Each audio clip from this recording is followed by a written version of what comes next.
Hello and welcome to the Incomplete series, your incomplete guide to every show you've never watched, where we watch the very first episode and the very last episode of a television series and try and fill in the gaps. My name's Morgan, and with me again is Mr. Jeremy Wiseman. Jerome, how are you? I'm very well, Morgs. Very well. Excellent. Love to see you as always. Next to him, who you can't see listening to this, but Scott. Scott, welcome back again. How you going? I'm really upset that the listeners can't see me.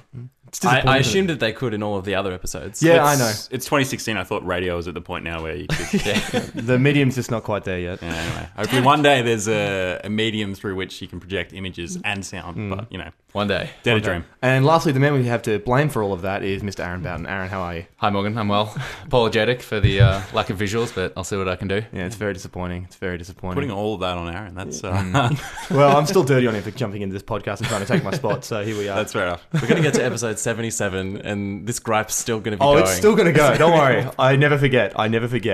But let's move away from my issues with Aaron and move forward to the issue at hand, which is the show we did this time around for episode 5. And Jez, what do we watch? We curveballed our listeners. Did we? Classic prank.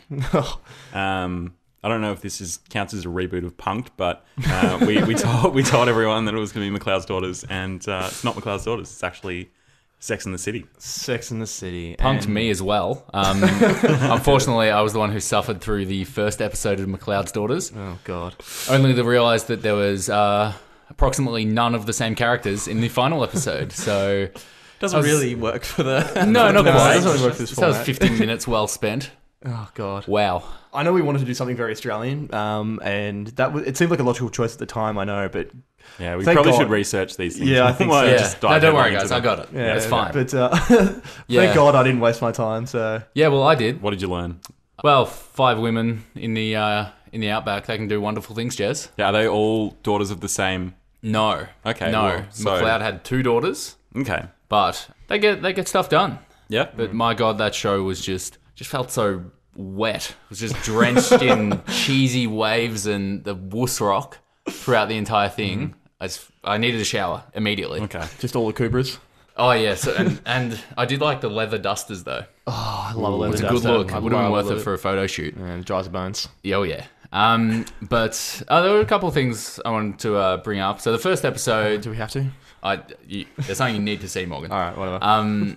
So the first episode, there's a city girl moves back to the country to get some inheritance, basically. Ugh. Yeah, Those I know. can't trust them. Classic. She was so patronising, and so she's trying to meet up with her estranged sister. And while this is all going on, there's a bit of a incident at the farm because the city girl leaves the gate open. Oh, no. Amateur. The cows get out. So they got to go on some cattle rustling. And Scott, if you can bring up the clip, we've got one of the farm hands just burning down the road looking for the cattle, and he gets a bit distracted trying to change his radio. I think he's trying to put it back to Triple M or something. Right on. Yeah, so yeah, go ahead, Scott, please. All right, so we got old mate burning down the road, some cows on the road. What's in the back of his And car? here we go, A bunch of here we explosive go. barrels.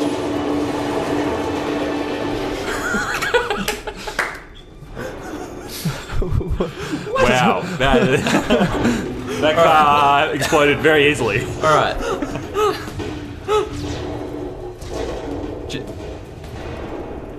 Jez, would you like to explain what we just saw? Should I describe to the listeners I think so. what you managed to just watch? So there's, as Aaron said, there was a guy, a farmhand, not one of the daughters.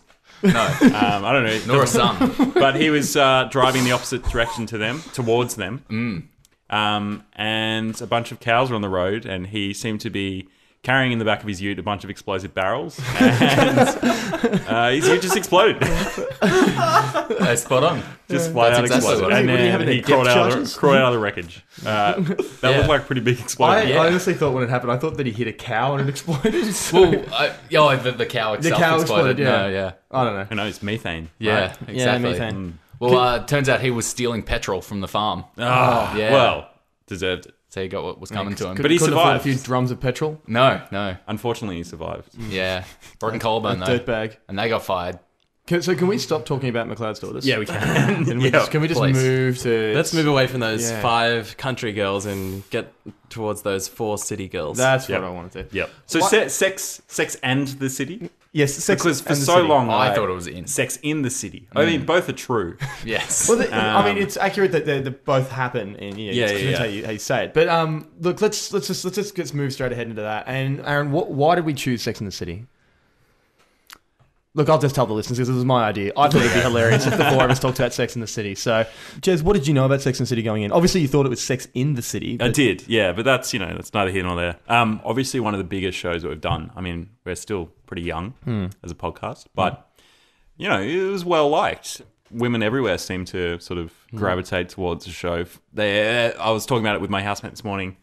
The fact that it was a big thing for women to be sort of compartmentalized into one of the 4 main characters. Yeah. Like, oh, which one are you? Are you Samantha or oh, that's so Carrie is such a Carrie. I think that'll be interesting when we work out who we are when we go around the room. absolutely. Apart from that, I remember it was on like TV late at night. I don't think I've ever seen a whole episode, but I knew a little bit about it. Scott, what about yourself? What did you know about the show? Not too much. I knew that it was on HBO, which kind of... Indicates quality. Yeah, right? Like, I understand that it can have a large audience on HBO and that it's a bit of a different kind of show. I don't know. I don't think there's a lot out there that's like Sex in the City. Lets you get away with the MA sort of content, subject matter. Oh, yeah. HBO. It's pretty cutting edge for its time, from what I understand. Not that I mean, I must admit, I actually watched a bit of it. That's because I always saw myself as a bit of a Carrie. So, but we'll come back to that. Yeah, we'll come back to that. Spoilers. Aaron, what did you know about Sex and the City going in? Yeah, I'd seen a bit. I think as a young boy drawn to the MA classification, Yep. a couple of late night Bit of nudity, marathons. Yeah. Yeah. Around I mean, the it was Took a way you could get it, really. Internet was harder to get by Exactly. back then when we were Yeah. kids. So Yeah, considering- that's what we had to work with. 98. I mean, we've been in our formative years. Exactly. Point in time. Exactly. Red Alert was around. Nintendo 64 was still all the rage. Okay. I think. Yep. I don't know. It's hard to look back then. I don't remember. I like how you like all I sort remember of. Sex and the City. I like how you sort of like your life is sort of planned out. You look back on the timeline of life based around Command and Conquer releases. So if I was to say don't 95, you guys do that? Or? oh yeah, you mean the year that Command and Conquer originally came out? Obviously, yeah. Yeah, I remember exactly what I was doing. I'm a fan. Well, look, we may as well move ahead and let's look at episode 1. Jez, what have you got for us? Episode 1 opens with our protagonist, Carrie, telling a story about a journalist from England who moved to New York and falls in love, which ends terribly. We cut to the woman and Carrie sitting in a cafe where she's actually telling her story directly to Carrie, and it is revealed to us that Carrie is the author of a much-read column called Sex in the City, in which she gives love advice to 30-something women like herself in New York. Why are there so many great unmarried women and no great unmarried men? I explore these sorts of issues in my column, and I have terrific sources, my friends. Carrie then has dinner with her 30-something career woman friends. Samantha, the sex addict who works in PR, Charlotte, the prim and proper art dealer, and Miranda, the cynical corporate lawyer, where she proclaims that she's going to start having sex like a man. So you think it's really possible to pull off this whole, women having sex like men thing? Carrie rekindles an old on and off again flame, who she uses like a man and then leaves him wanting more. We are then shown a series of male, 30 to 40-year-old New York stereotypes working out in a gym, and they all explain what they all want: sex. Love is left for the likes of Skipper, Carrie's snivelling wiener of a friend who has a fair crack at Miranda and gets nowhere. Listen, Skippy, you really are a nice, sweet guy, but Oh, I understand. Carrie has a chance encounter with a dark, handsome stranger with a naked ring finger, who helps her recollect herself after a spill on the sidewalk. Through the rest of the episode, we are further introduced to Carrie's friends and the stereotypes they fulfill. The episode ends with Carrie again running into the mysterious stranger, Mr. Big, aka the next Donald Trump, who proves to her that men of substance and class can abso-fucking-lutely fall in love. Abso-fucking-lutely.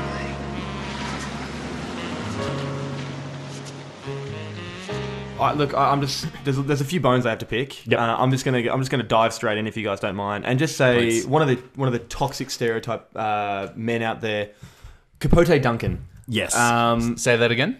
his name is Capote Duncan. Not Duncan Capote, but Capote Duncan. Even Duncan Capote would be questionable. No, but Yeah, yeah. Capote that? Duncan. That's a made-up name. Is what It is clearly a made-up name. And they go, and like You should explain. So he goes out on a date with he Charlotte. goes on a date with Charlotte. Okay, Yeah. okay. Is That this- whole sequence really irritates. He goes on a date with Charlotte. Wowza. Charlotte's kind of like, no, I'm not going to sleep with him because I'm principles. I've got principles. I want to see this guy again, or Yeah, whatever. fair enough. She Anyway, doesn't have to give it away. No, on the first exactly. date. That's it. And they go to for a nice dinner or a nice evening or whatever they do. Go back to his house. He makes some moves. She says no. I need a cab. He walks her down to the cab. She goes to leave, and then he jumps in the cab. Gets with in the her. cab. Yeah, tries to pull that last move, and he's like. And then he just tells it, and she's like, "Oh, what are you doing?" And he's like, "Oh, I know you seem really great, but I just really need to have sex tonight, so I'm going to the gallery." And it's kind of like, Get your own cab guy. yeah, exactly. If you didn't need to tell her that, you didn't need to get in her and tell her that. If he wanted, he could have Maintain that relationship. maintained that and relationship. Could have done still- both, Yep. but he just for some reason he had to like, Really threw it in her face. yeah, really threw it in her face. It's men are pigs. And she just seemed to accept it. Like, oh yeah, fair enough. What? No, what is this? This is not acceptable behavior. Did anyone else just find that? Like, who the fuck are these Yeah. people? Like, Well, who behaves he's- like this? He's Capote Duncan. He can do what he wants. Evidently. It's his city. Oh god, it's such a made up name. It's such a made up name. That was my biggest gripe from episode That's 1. fair It enough. really. I haven't stopped thinking about it for 12 hours. I can only assume that Capote Duncan is a one-off character who is I don't- only in the first I'd episode. like to think so. think so. I would assume. I know for a fact that Skipper isn't, and Skipper. Like, okay, sorry to just really stomp all over this again. I'd like to believe that Skipper's haircut's the worst one we'll see in the entire series. I don't know. That Somehow it's true. doubt it though. Yeah. How would you describe it? Sort of like half-cooked ramen noodles glued to his head. I think Hey, it worked. He got some action. he did get some action. Well, it sort of forced action. Well, That that's seems Skipper. a bit odd. He'll take what he can get. But like got a little dark. She sort of rejected him, and then he just forced himself on her. well, That's what you wanted. and that was a very Wasn't very what you awkward wanted. kissing scene as well. Yes. Not Yeah. nice, Yeah. natural. A lot of. It didn't seem very natural. What did you guys think of? I'm not sure if it stays for the whole duration of the show through all the episodes and seasons, but that like straight to the camera delivery. There's a point in the first episode where Carrie like looks down the lens of the camera and says Speaking to something the audience. to us as the audience, very Yeah. like Shakespearean style. House of Actually, Cards. I think that actually all started. The first time that was ever done in television was episode 1 of McLeod's Daughters. yeah. Did they do it in McLeod? Oh, yeah. First minute. 2005. Wow. Yeah. Look, talking to the audience. So after, hang on. even though that was 7 years after Sex and the City debut, Yeah. that was no, still that's the first time. how influential McLeod's Daughters is. 500 It years. influenced the past. It transcends Yeah. time. Oh wow! And space. Look, can we stop talking about McLeod's? No. That's where Please, Shakespeare clearly got it from. Exactly. That storytelling device was straight from McLeod's Daughters. But yeah, I thought it was very interesting. It felt very like I wasn't surprised to see it on a show from HBO. I liked it. I guess the whole show sort of played through this lens of, each episode I'm guessing is like almost something that she'd write the column about that week. Yeah. So it's sort of like a diary of hers. And then I guess the speaking straight to the camera is like, I think that's how it started. Writing but in a diary. Getting to when we get to episodes 19 and 20 of season 6, the last ones, you can tell that would have phase it started. out. That starts to go on. I reckon that would probably go. I mean, I would like to know. I'd like to find at the point where they stop doing the talk to the camera. Yeah. Like when did that come out? Because it's not I think the show feels really different at the very end than what it seemed like when it started. Yeah, the first episode was very like snappy, lots of fast cuts. Yeah, and it was yeah. really Sharp zipped along dialogue, well. Yeah. Lot of soft jazz and Yeah. Ooh, yeah. it was really tight. Like that's one of my notes. It's really tight and like just moving along, and just when they cut to the toxic potential boyfriends or men Yeah. out there, and it is a good show. Like the first episode, I really liked. how are you allowed to like it?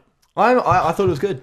That Cheers reference when they went to that bar and Carrie was doing a voiceover bit where she was saying that like this bar was like the bar from Cheers where everybody knows your name but they'll forget it 5 minutes later. Oh yeah.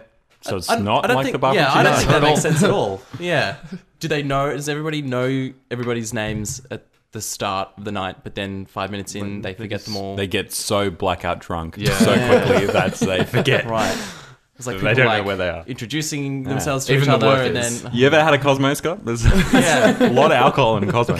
I just assumed that they just drank out of one giant Cosmo. It was Yeah, just yeah, a huge. yeah. There's like a trough that runs around the bar. It's just filled with Cosmo. Have you been to New York? It's like the old West. Go walk up and take a drink from the Cosmotron. I also something I got to mention as well. When they're at the gallery and Samantha sort of points out Big, and Carrie had sort of come across him earlier in the episode, and she refers to him as a young, good-looking Donald Trump. Yeah. Did anyone else really enjoy that reference? Oh, yeah. Oh. Very timely for us. It really is timely. It is. So that about sums it up for our first episode. Morgan, do you want to take us through the last two episodes, episode 93 and 94?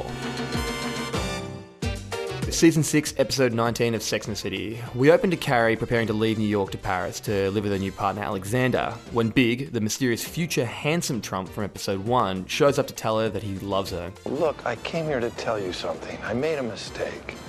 You and I... You and I, nothing! Carrie tells Big that she's moved on and can no longer have him in her life. After this, she makes her way to the Last Supper and cocktails with the girls, where they all emotionally say goodbye. I want to thank you all for wishing me well tonight. In spite of some of your personal opinions about my leaving. Oh, I'm gonna miss you, you cunt. Now in Paris, the writers are quick to establish that her life won't be as glamorous as she always dreamed. Meeting her new boyfriend Alexander's daughter, who is also a brat, and then getting early indications that Alexander's art and life will always come ahead of Carrie. Meanwhile, back in New York, Miranda is now married with a son, and her husband Steve's mother is struggling with her health. Samantha is battling cancer, and the chemotherapy is taking its toll on her relationship with her youthful companion, Smith. And for Charlotte, her and her husband, who looks like a giant baby, are in the process of adopting. Big, meanwhile, plans a meeting with the girls to get some advice on how to win Carrie back. And if you think I have the slightest chance, I'll be on the next plane to Paris. I'll roam the streets until I find her. I'll do anything. Go get our girl. After a rocky start over in Paris, Carrie finds that she's lost her Carrie necklace, a trinket that's monetary value is negligible, but its sentimental value is through the roof. We end the episode with Alexander buying her a new diamond necklace to replace the lost Carrie necklace, but we still see Carrie feels isolated and alone in Paris. Season 6, episode 20, the finale. We jump straight into the series finale with Carrie meeting up with Alexander's ex-wife. It seems unnecessary, and it really is, but it's just another vehicle to indicate that Carrie no longer belongs with Alex in Paris. The cracks continue to show in Carrie's new life as she takes up smoking, when finally something good happens when she meets up with a group of fans of her book, and then they decide to throw an impromptu party for her. Carrie Bradshaw. Carrie Bradshaw de Sex and the City. Oh, bonjour. Paul, enchanté. I have the sex. She has the sex. We all have the sex. Before Carrie leaves the party, Alexander begs her to come with him instead to his gallery launch, as he's got a bit of an anxiety attack. She agrees to this, but she's immediately betrayed by him when they go to the party, when he leaves her alone. This appears to be the final straw between Carrie and Alexander, as once back at the hotel, the man who plays Alexander shows his full acting range and they end their relationship. I'm so sorry. I thought I was clear all along about who I am. Back in New York, Miranda helps Steve's ailing mother, and it is established that her and Steve are truly meant to be together. Charlotte and her husband have one adoption fall through, but another come to fruition. And Samantha finally accepts her love for Smith, and shows that she needs him after all. Back in Paris, meanwhile, Carrie is leaving the hotel and leaving Alexander when she runs into Big, who has been searching for her this entire time. After some antics between the two, where they both have their sick sense of humour fully play out, the pair decide to move back to New York, and Carrie is reunited with her old life and friends. Did you want to come up? Abso-fucking-lutely. And thus ends 6 seasons of Sex and the City. Thoughts, guys? It seems to me like they're just sort of back at square one. Did they all find love, or they you know what? I sort of like the cliffhanger aspect to it. I don't think you need to type all the loose ends. If I was a Sex and the City fan, I would have been happy for it to be left there. And so you probably didn't need the movies. I don't know. I heard the movies were crap. But I reckon that could have been it. Yeah, I did notice that Samantha had made a bit of progress. Miranda had made a lot of progress.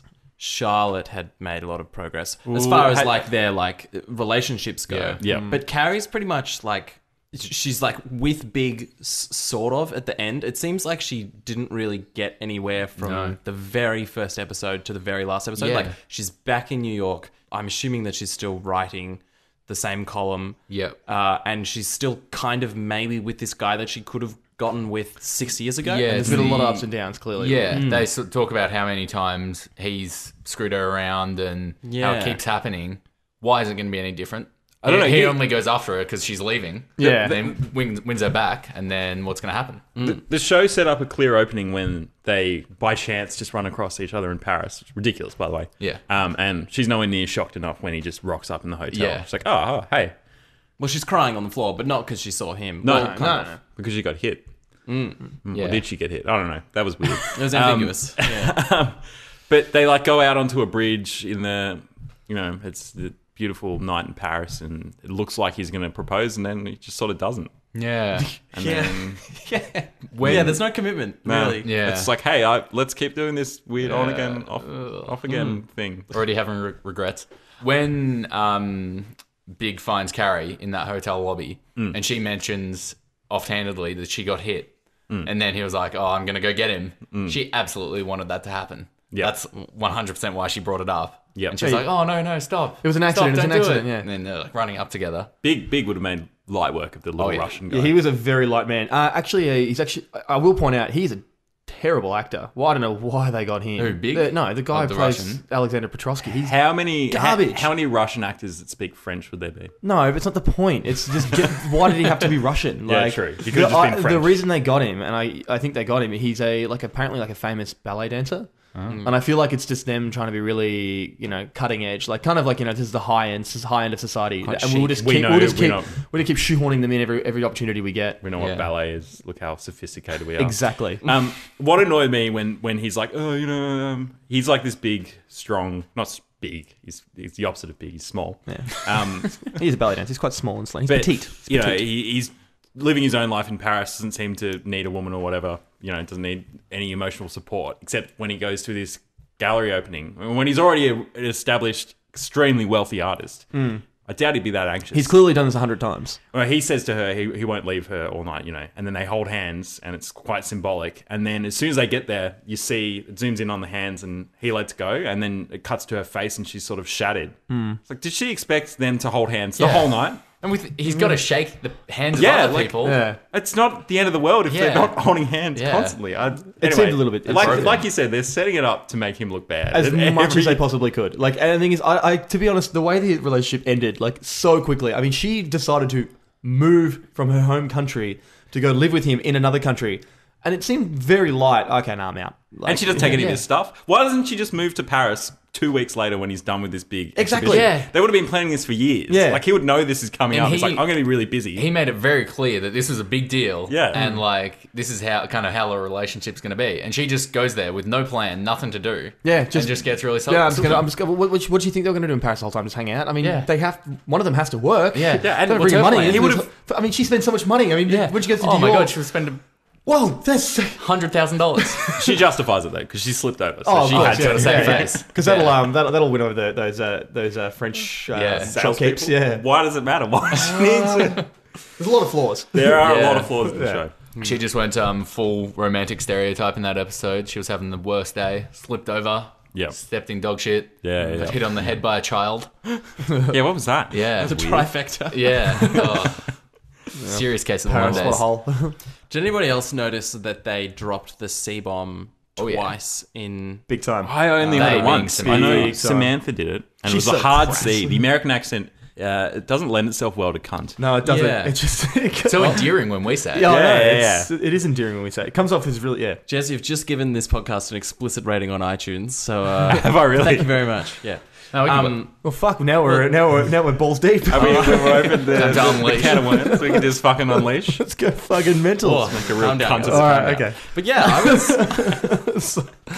Oh, great. Come on, First E rating. Fantastic. There's rampant sex scenes in this show. We're going to get the explicit rating at some point. Can we Yeah, call this let's one this episode After Dark then? Yes, we can. sure. Up late. Up late. Okay. But I wasn't expecting it so early on in the episode, and especially used in the way that it was, because they were having Carrie's going away dinner, and I think Samantha uses it as a term of endearment to be like, "I'm gonna miss you, you cunt." Yeah. It's really Very yeah. Australian. Just came out Very of nowhere. unsettling. Yeah. And then the can of worms is opened. Exactly. Much Once- like this podcast. Once you're there. Yeah.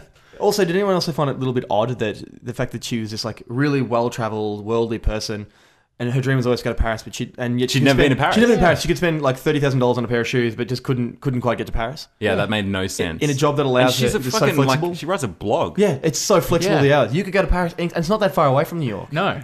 And that was another thing that annoyed me. They're not too far away from New York. Because when Big rocks up, she's like, "How did you get here?" What do you mean? He's the next Donald Trump. He just fucking flew. Probably has a private jet. It's not that far. He's got a private driver. Like he's probably. I've seen he can fly. He can afford a set of plane tickets. It should be the shock should be why you're here, not how did you get here. Logistically, it doesn't make sense. I got here the same way you did. You just book a flight and She's a real nuts and bolts kind of gal. Yeah. Sorry, just quickly going back to episode 1, there is that great moment where he says "abso-fucking-lutely" after Yep. Carrie's outside the front of her apartment and he's in the car, which is seemingly where he lives most of his life. Yep. And she says, like, "Have you ever been in love?" And he says, "Abso-fucking-lutely." And then the car drives off immediately. Yeah. And it's like, did they he? plan Did he? that? Yeah. I did they reckon plan he's it? what Like- you don't see because you just see his head poking through the open window. He's like smacking the back of it. So I don't want to answer this question. Just fucking get out of here. It's Roll, too much. roll, let's go. I don't know this woman. Or Raoul just took it on himself and he was like, "Abso-fucking-lutely," Mic and drop. burns off. And then that's Mr. like- Big's like, "What the fuck are you doing, man?" I thought you wanted a mic drop. That's the code word. gotta Like, work on that's that. the secret code. He's got code words with Raoul. He just drops words like that. It's He like- could have made a dozen carries that night. It's like the physical equivalent of like that Hollywood thing of nobody says goodbye on the Yeah. phone. They just hang up, and both parties are like, "Okay, well, clearly the conversation was over," and it makes sense when you're watching it. But in reality, if you just hung up on somebody who didn't say goodbye, I've never thought of be that. like, Pretty rude. "What's did it drop out? I got no idea." And this is like this is the physical. I had a few more things to say, but Yeah, I this guess is we're the done. physical equivalent of that. Yeah. Of just driving up and being like, well, I guess gonna happen now? she the way that you could sort of justify it is that she got out of the car and like it looked like he wasn't going to say anything, and then that was his last little parting gift. It's a good line. It is a good line. oh, it's a great line. Which he does revisit. He's an extra Trump. He doesn't muck around. And he does say abso-fucking-lutely in the final episode as well. They does. do a little bit of a callback. Do you want to come up? yeah. Absolutely. God, I love the C rating. This is fantastic. I just love a good callback. Yeah. Did she fall over in the first episode? I think Doesn't she fall over in she the? she drops her purse. Doesn't she yeah, fall big over in picture. the credits, opening credits? No, she Oh, gets doesn't like the bus the like bus- spray a whole lot of water. Oh, on her? okay, that's Yeah. what it is. Yeah. which they kept the same credits for the whole show, all 6 seasons. They did. Impressive. It was a quite iconic opening credits. But would someone who wrote a small column about relationship advice have bus ads? Have an ad on the side of a bus. Apparently. What do you think her like annual income is?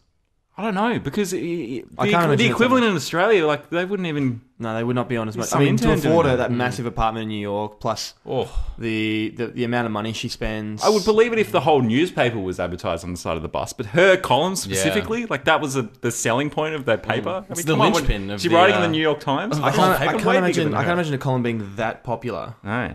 And it's sort of implied, I think, in the last episode when she meets, there's like a small handful of French people that have read her book. She's so shocked that people have read her book. I think she's pretty niche. Yeah, it's she would be. So they got to reconcile this. She can't be niche and also have bus ads. What is I she? wasn't prepared to answer that sort of question. And she can't be earning. Marketing side of it. She can't be earning $500,000 a year writing a column. Where she can just go and drop 30 grand in Dior in an afternoon because she's feeling a bit down. Anyway, it's just a New York thing, I guess. I wouldn't get it. That's how it is there. The credit debt would be through the roof. Let's just be realistic here.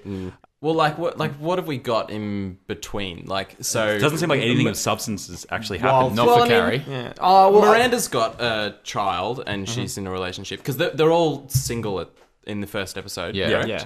Yeah. But so that shouldn't be a big shock, you know. it's the whole catalyst for the whole show. Yeah. Basically. But like if it's a show about them trying to find love, presumably at some point they will find love. Like they're not drop kicks. They're pretty successful, attractive women. Like it wouldn't take that long, I would have thought. Well, they're like when we get to the first episode, it seems like that's kind of like because they're there for Miranda's 30th birthday. Like it seemed like that was like the catalyst was like that they were all getting frustrated and they'd hit that turning point where all men become assholes because they can get women more easily because Dickhead investment bankers. yeah Patrick basically. Bateman. Well, they're all looking for a very specific kind of man. yeah. Like a high society type, but in his early 40s, perfect. but still Yeah. single. I can imagine it's just a lot of different relationships. I'd be interested to see if Samantha had like a steady relationship in between episode 1 and her youthful companion Smith. I reckon she probably did, and then she got burned, because that'd be pretty poetic. Well, I think that Samantha. Yeah. would probably galvanise her character further. When she finally let someone into a cold heart. Yeah. Yep. God, she's insufferable. Isn't she? Oh, Not a fan? no. Are you? I don't know. I'm indifferent. I don't know. I Such like a Samantha Morgan. The only one that seems like relatable in any sense is Miranda. The rest are just too far-fetched to be Miranda believable. seems real. Yep. Yeah, that in the final episode with Miranda and her husband Steve taking care of Steve's mother who had a stroke. Yeah. It seemed like that. Seems that more like was, Alzheimer's to be. That's just me though. Yeah. Oh, all right, Dr. Morgan. Here we go. That seemed like probably the realest part of the whole show. It was like actually like really well told in a really nice, concise little way of just like, you know, the mother's showing signs of some kind of ailment, and then go to the hospital, find out that she had a stroke. She goes off, like Miranda's got to go find her, and she's wandering the streets and stuff. I thought it was a really nicely told little story that was kind of like, it's quite heartwarming. And it shows that there's been emotional progression from Miranda because the nanny notices it. Yeah. And she's like, that's what love is or something. Yeah, which it seems like that implies that Miranda's some loveless... I think Steve was a bit on again, off again. I think they all were. One little tidbit of reveal we got at the end of the last episode. Mr. Biggs, first name. Yeah. John Big. Apparently they used up all their creativity on Capote Duncan. Yeah. All that was John and Smith. Was that a thing throughout that they were sort of holding that away from? I assume so. Because it was the final shot was Carrie looking down at her phone, and it said John on it, and then she picked it up. Diamante encrusted flip Verizon. Yeah. So it felt like a big moment. So I think they were kind of holding that away from the audience the whole time. Yeah.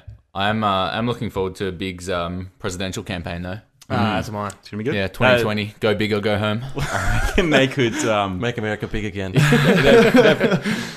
There'll be another movie, I reckon. I don't think this. I don't think franchise they've is done. milked all that they can Yeah, milk they'll be out of this. printing money. Kim Cattrall's 60 now. When we first got to episode 19, I started watching it. I was looking at them all, and they all looked a lot better from this last episode than they did from episode 1, season 1. I'm like, except for Samantha's hair, that looks like garbage. Yeah, and then Quickly she's got- revealed that was a wig because she has cancer, and I felt awful.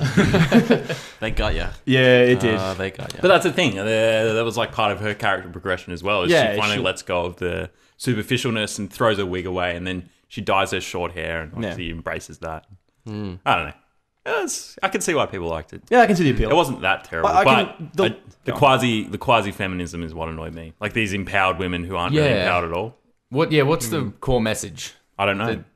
But it just seems like they're living their lives purely to impress men. Yep, that's the purpose. core message. Yeah. I don't know. I don't think you can fault it too much because it seems like a very like it's a show that doesn't really.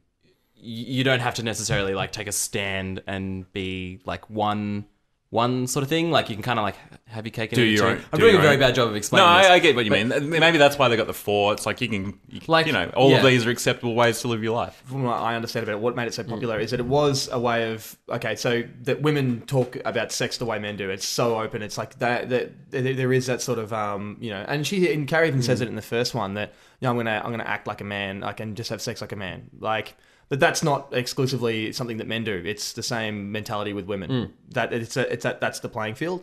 And I think that's why it seems so cutting edge because that wasn't sort of shown on network television, and that's but HBO had the ability to do that. I don't know. I thought it did a good job of showing sexually liberated women who can still have a preoccupation with being in a relationship, and and that's totally fine. Yeah. I think most of the characters did that well, but Carrie just fell into the most romantic comedy stereotypes by the end of that. The two-parter last episode. I think Carrie's probably the most underdeveloped character of the show. Like I said, like from episode 1 to the final episode, I feel like she made no ground. No, She still spends a shit. but maybe that's a little allegory as big. well, in that like you don't have to be Yeah. a woman in the late 30s. You don't have to have it all together. You can still be, You still have to want it. Very whitewashed the show though. Especially for HBO. Yep. Yeah, it's unusual, isn't it? usually a bit more, in New York, very cosmopolitan city. Yeah, and it's like it's showing all high society, and it's just and it's still very whitewashed.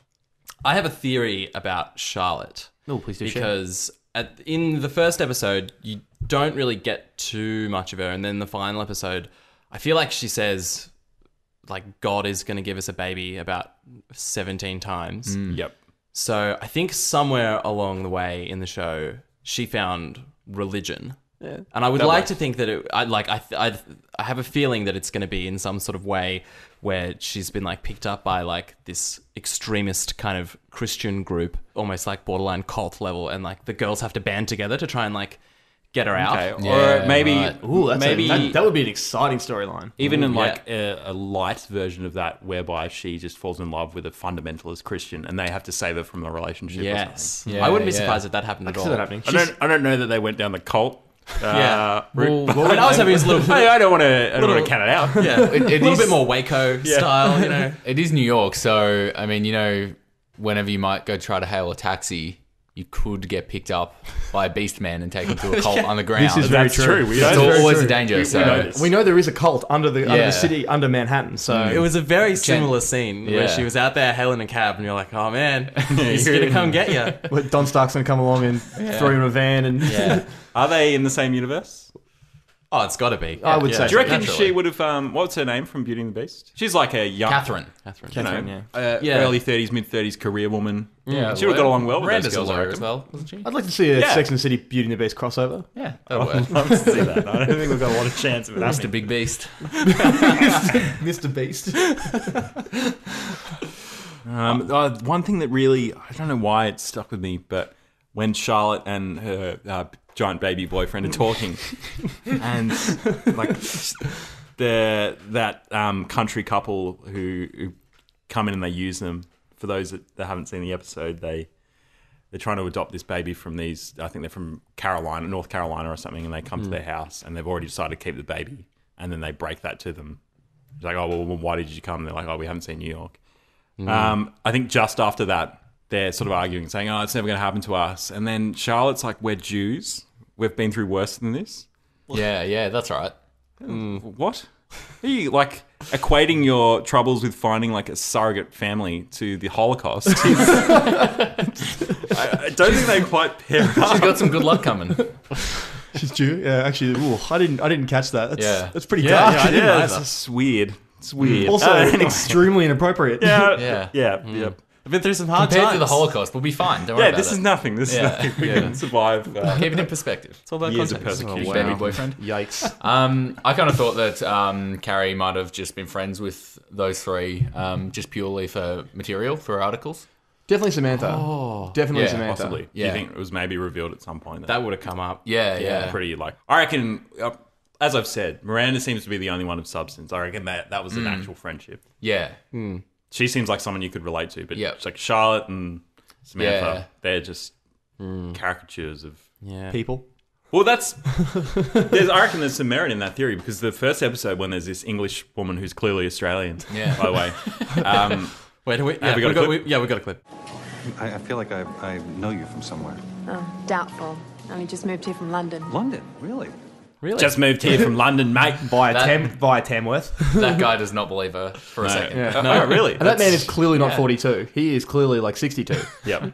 Well, New York, everyone's telling lies. It ages you horribly, the city. But she like forms these relationships because you're introduced to that character because she's like getting her story off it. So I reckon she uses and Went in there as abuses. a quote unquote friend. Yep. Tell me your burned story, it. and then I'm gonna say it was my own learnings through my little blog, and then I'm gonna fucking get on a bus ad. Yeah. Off And your, of your romantic Do you reckon misfortune. she kills the women after using their stories just to cover it up? Maybe that could have happened during the. I reckon. I think So, I you're mean, she's got a almost- high body count. You're almost Yeah. moving into reboot territory. Makes That's it. I hand am. luggage from their skin. High end pieces of luggage. Yeah. That Carrie necklace, I was hoping that maybe she got that off like a shaman or something, and it was like cursing her with bad luck in love, and that was the reason why she couldn't fall in love because of that necklace. That was the counterbalance to her being a great writer, that she would be cursed in love but great at writing. Yeah. She had to sell her soul. And then she get on a lost bus the trinket. ad. She lost That's the what I said. trinket. You've got to explain getting on a bus hat somehow. You don't just write a small like Find a shaman. You're I'll right. tell you, Jez. So that's how she got in the bus ad. She found a shaman and she cut a deal with him, sacrificing one of the people she found, like that English girl that's clearly Australian. Sacrificed her to the shaman to get the powers to become the great rider, and the carry necklace is the trinket that has all the powers. That's why she freaked out when she lost it. As soon as you take it away, sort of like Use the necklace, use the bus ad. Exactly. She's like 400 years old. Oh my Game of Snap it, she just turns to dust. Game of Thrones, spoiler alert, but perhaps like the Red Woman and her necklace, Yeah. and that gives her all the power, and Yeah.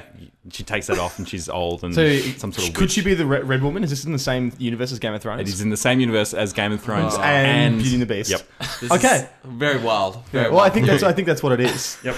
All right. Well, I'm glad that we've been able to get there, and I think we should now move ahead to everyone's favorite segment, the Our reboot. self-proclaimed everyone's favorite segment. We've never actually done any sort of survey to hear what the fans have to say. They may hate this, but we like it, so you can. Have I to would listen say they like it, and it's our podcast, so they're going to listen to Exactly. it. Anyway. So look, let's jump into that. So let's move ahead and look, Aaron. What do you have for us? What did you reboot Sex and the City Well, as? I thought the show made me very uncomfortable. I think in television there aren't enough strong male characters. I think we're being undermined Big time. for too long. underrepresented. Yeah. They make up 50% of the Really- population. Especially Why when aren't there, why aren't there shows about especially- white males? Exactly. Yeah. Why So does- I tell you what, I'm downtrodden. putting a stop to that. Thank you. So I'm putting a bit of Man of the switcheroo. people. So we'll have, instead of 4 female characters, we'll have 4 male characters. Oh, about time. I know. So we've got some 4 guys just hanging around, just having their sort of romantic misadventures. Sex and the City for dudes. Exactly. So instead of Carrie, the main character, running a romantic column, he's just a guy who just sends Snapchats of his dick. That's his business. I thought you were going to say you had Classy. like a public access TV show where he gives home improvement It's like advice. Blokes World. No, more like Tool Time. Oh yeah. Oh, another crossover. Hey. Anyway, that's great. Yeah. So my show is Schlongs in the Suburbs.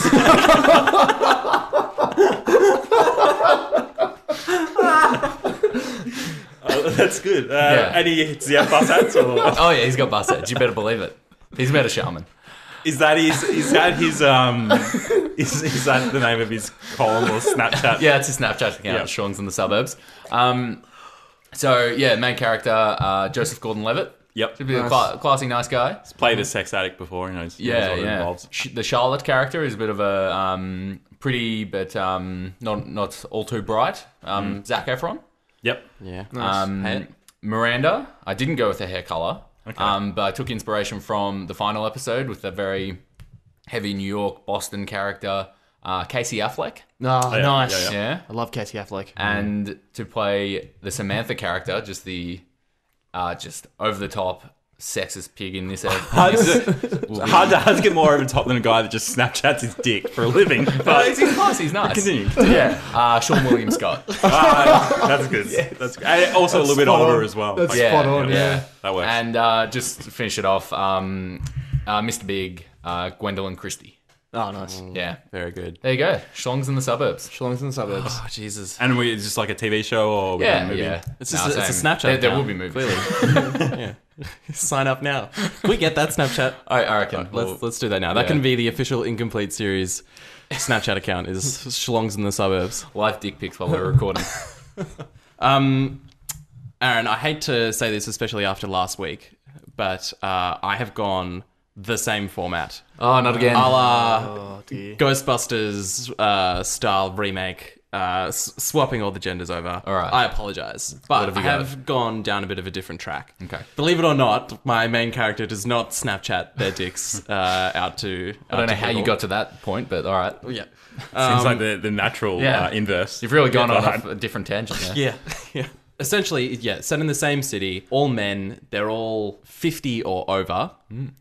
And the main character, who's our Carrie, who I'm just going to call Carter for all intents and purposes, writes articles for a popular New York magazine to women, convincing them, like taking their letters and convincing them to break up with their husbands. Oh, okay. Right? He and then he has 3 other friends who are quite close. And the idea of his whole column is that he gets the women to break up with their husbands so that he can then allow his friends and him to like slide in and then get the women while they're Right. like thing. So yeah, It's very elaborate. yeah, and really just like bottom of the barrel. Just, Yeah.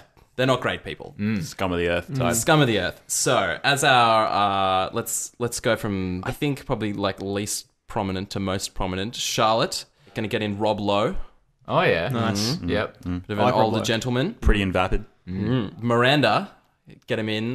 David Caruso. I'm sorry. David Caruso. I did go the red hair. Yeah. Is he we're gonna wear aviators the entire time? Yeah. Oh yeah. Absolutely. You can't not. I'm pretty sure they're just fixed onto his face. Yeah, I don't think he has eyes. Yeah. For Samantha, sort of went something a little bit classier than Sean William Scott. Thought I'd just go Daniel Craig. Yeah. Okay. He's an attractive blonde man. Yeah. Yeah. The Okay, classier aspect's debatable, but I had a, I Is had he a sexually lot of, aggressive? He can learn to be sexually aggressive. yeah. I had a lot of Samanthas out there, so if you want to switch up to some other ones later, we can. As Carter, who is our Carrie Bradshaw equivalent, Carter Bradshaw, David Wenham. Oh, okay. I like All that. right. Yeah. I've been waiting to put him in a reboot for a little while, so and So I think he's have got I. the chops. I think he's got the chops to do it. I've wanted to put David Wenham in a reboot. I love David Wenham. Yeah, Yeah. that's fair enough. And for the title, I tried to get it to rhyme, not quite the alliteration that Aaron went for, but X by committee. Well, okay. X by committee. X by committee.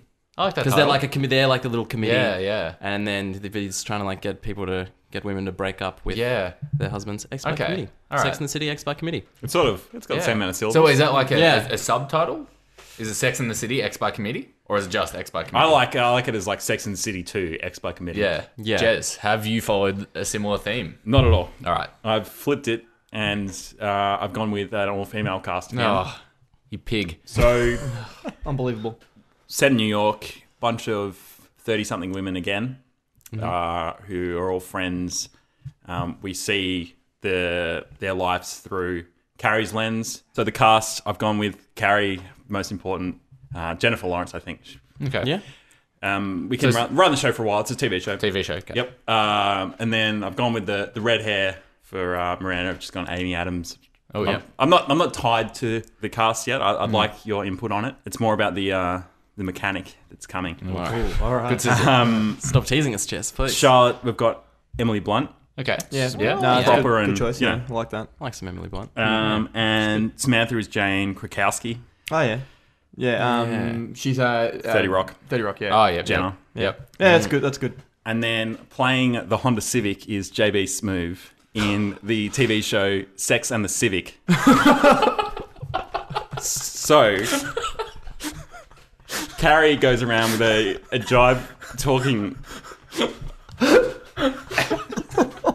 jive-talking Honda Civic who helps her solve crimes. But he also gives the group relationship advice.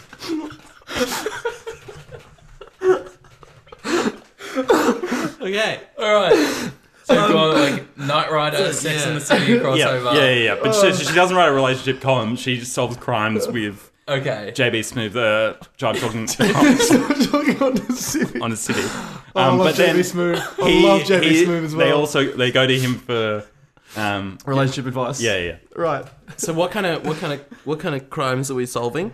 It's like pretty mundane, New York Just stuff. New York crime. Yeah. They don't nothing even too dark. they don't even have to solve crimes. Maybe you could just like be Romantic mysteries. No, it's like just a Honda Civic that she bought one day that talks. It's like the fifth member of the group.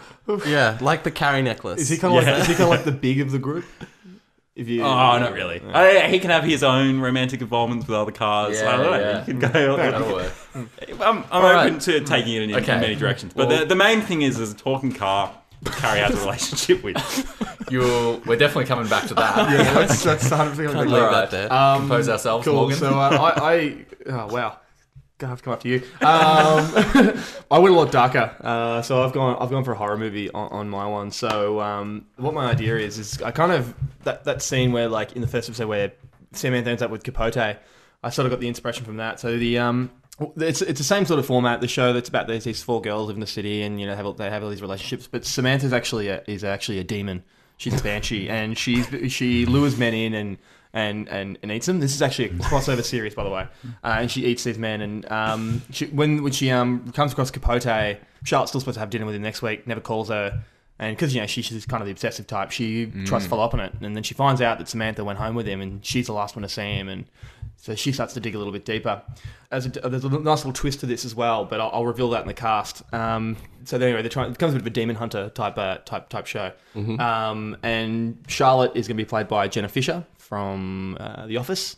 Oh, yep. Pam from The Office. Yep. Miranda is Judy Greer. Because Miranda's, she's a bit more peripheral. I actually wasn't going to put her in here. From Arrested Development. Yeah, fame. yeah. Yep. With a lopsided boob job, or Yeah.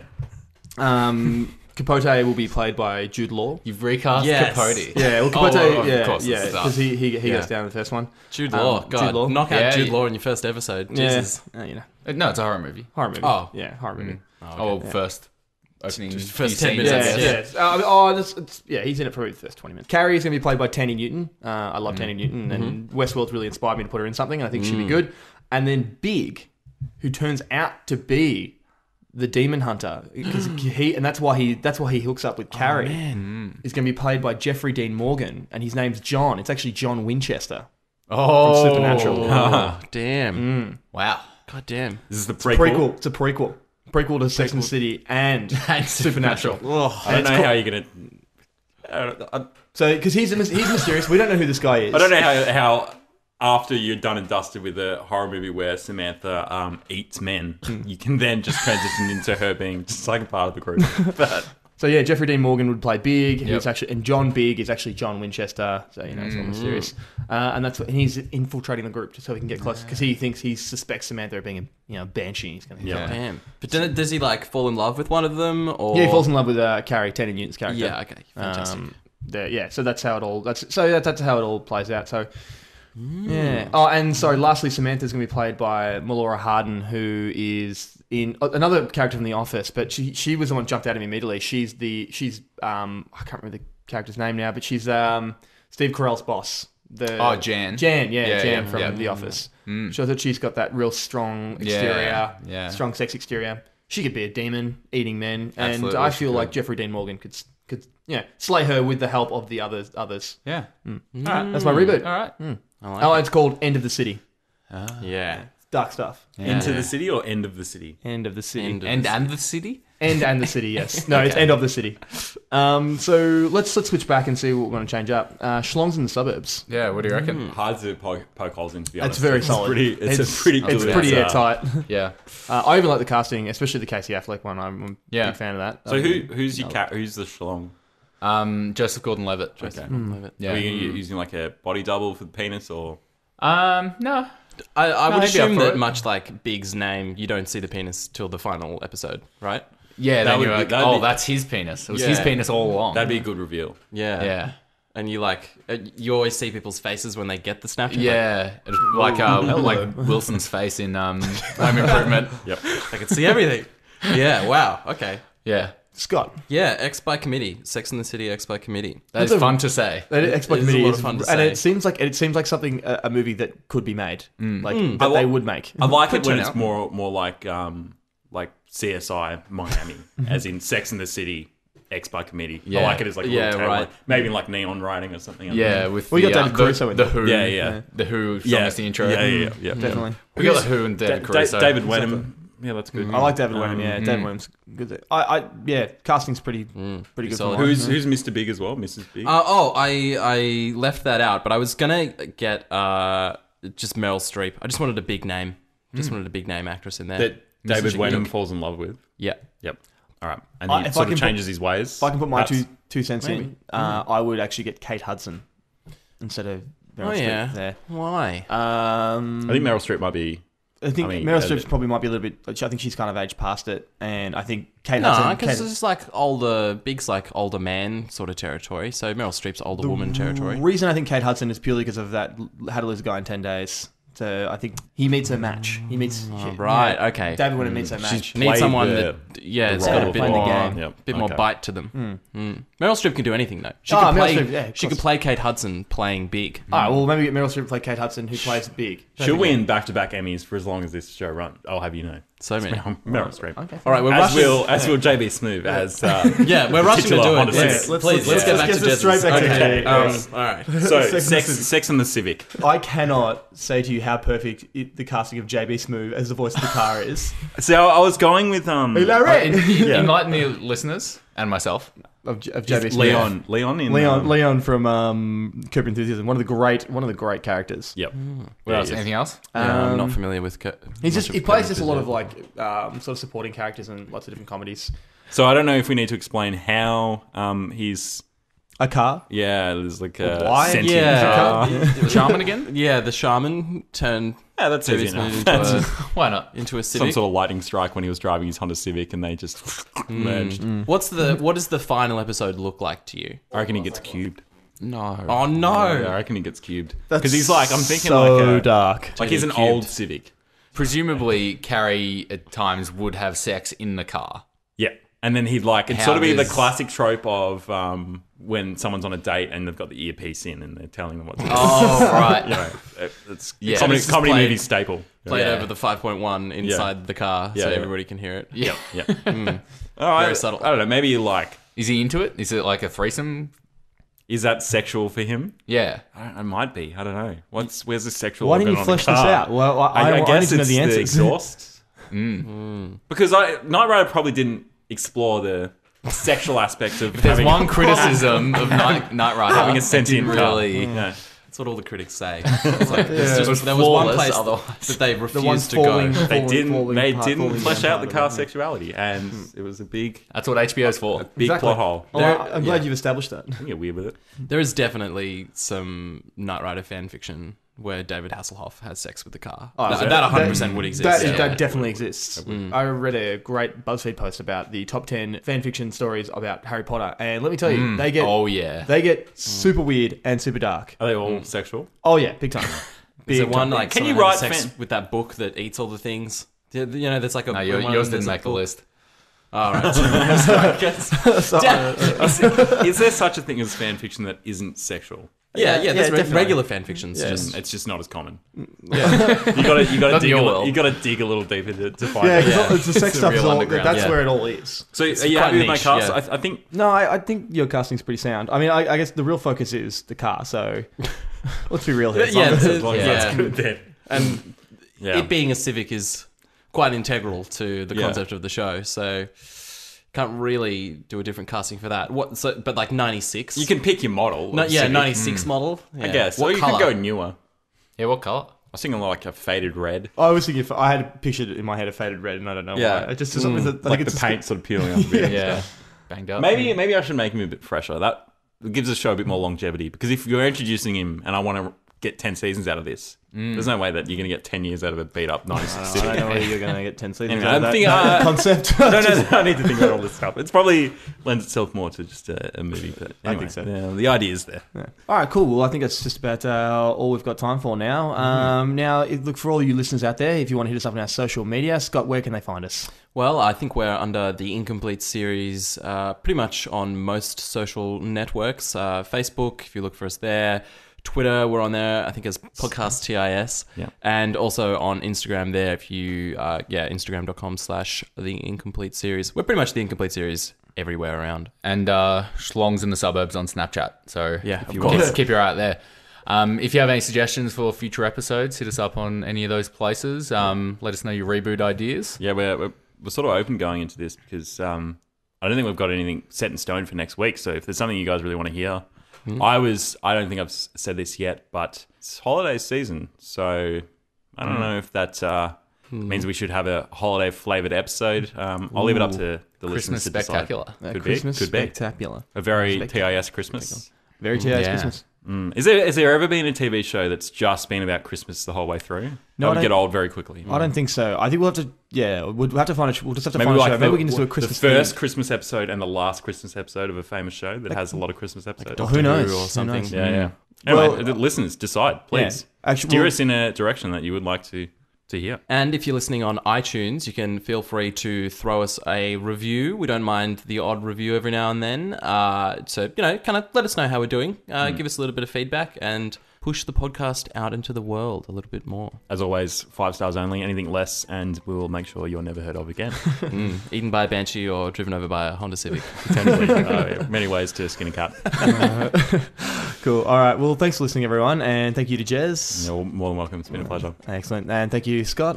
No worries. And thanks for joining us again, Az. Thanks, Moggs. Awesome. We'll catch you guys again soon.